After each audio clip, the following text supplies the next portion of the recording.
My question is, how do I move through the fear and allow myself to receive what I know is waiting right here for me? Well, you don't move through fear. You acknowledge it as guidance that what you're thinking is bogus.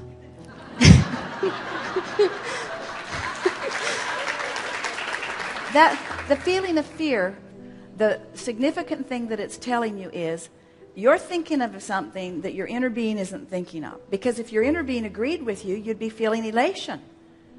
And so if you trust that your inner being knows the real deal, so don't move through fear, acknowledge it, take the bounce. In other words, because when you're feeling strong fear, you really, really know what you do not want.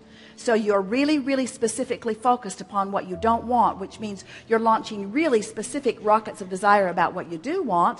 And your fear is just telling you, hey, you've launched the rockets, you've done the work, you've taken the expansion. The larger part of you is expanded and taking the expansion and loving the expansion. But you right now, because of what you're focused upon, are an uncooperative component, and you're feeling the discord of that, period. So whenever someone says, I want to move through fear, we say, no, you don't. You want to focus on things so that the fear dissipates. You want to bring yourself in alignment with the well-being that is natural. But we don't want you to regard your negative emotions as something unwanted. We want you to regard them as guidance that assists you in releasing the thoughts that aren't helpful and discovering the thoughts that are. How do I know what thoughts are the ones that I should be thinking? They feel good when you think them. What a concept. You mean that kind of well-being really does abound? You mean that I am that blessed and that worthy, and I have a guidance within me that is strong enough that will show me? Practice it. Find somebody who's really given you a hard time and focus upon the injustice that they've offered and feel how awful it feels. And recognize that all you're doing is choosing a stance that the source within you, that your inner being, that the larger part of you will not choose no matter what. Because no matter how much reality you're facing, your inner being will not leave the vortex and commiserate with you. And that's why you have negative emotion. And the stronger the negative emotion, that's the indication, the more that there's something on the flip side of it that you really, really want, you see. And as we said earlier, you can't necessarily really know what you don't want and then instantaneously really know what you do want, but you can distract yourself. If you are in a place of fear or in a place outside the vortex and you decide to affirm or to make it better or to do something that makes it better, usually what happens is you just dig in a more resistant place, because all this does is remind you with greater fervor that you're not where you want to be. And so there's a sort of backfiring thing that happens. So it's better, rather than hitting it head on, to change the subject, to get off the subject that is agitating you or off the subject to which you are feeling so much fear, and try to find something that you feel better about. Often, when you really don't feel good, the best thing to do is to meditate or to take a nap or to do something to break the evil spell of the point of attraction just a little bit. We're kidding you about the evil spell thing, you know, but to break the point of attraction.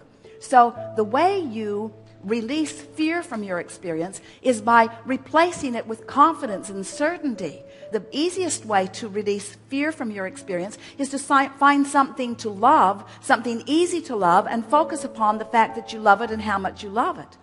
In other words, it really is about the amount of airtime that you've been giving to things. But you have been living under a misconception, as have most people on the planet. Most people think that stuff just happens, and when bad stuff happens, and you look at it, and you have to, that you're going to feel fear, and that there's not anything that you can do about it.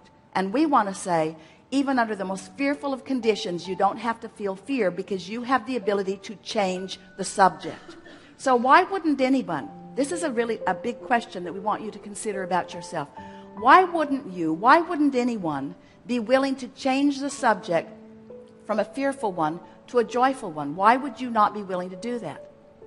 Because you don't believe in the vortex? Because you believe in reality? Because you don't believe that changing the point of your attention and therefore changing the way you feel? In other words, the only reason that anyone would not be willing to do that is because they really don't get the vortex, they really don't get attraction, they really don't get vibration, they really don't yet understand that manifestations will follow your point of attraction, and your point of attraction is evidenced to you by the way you feel, and you can choose to feel good no matter what, no matter what, no matter what, once you understand this, you see.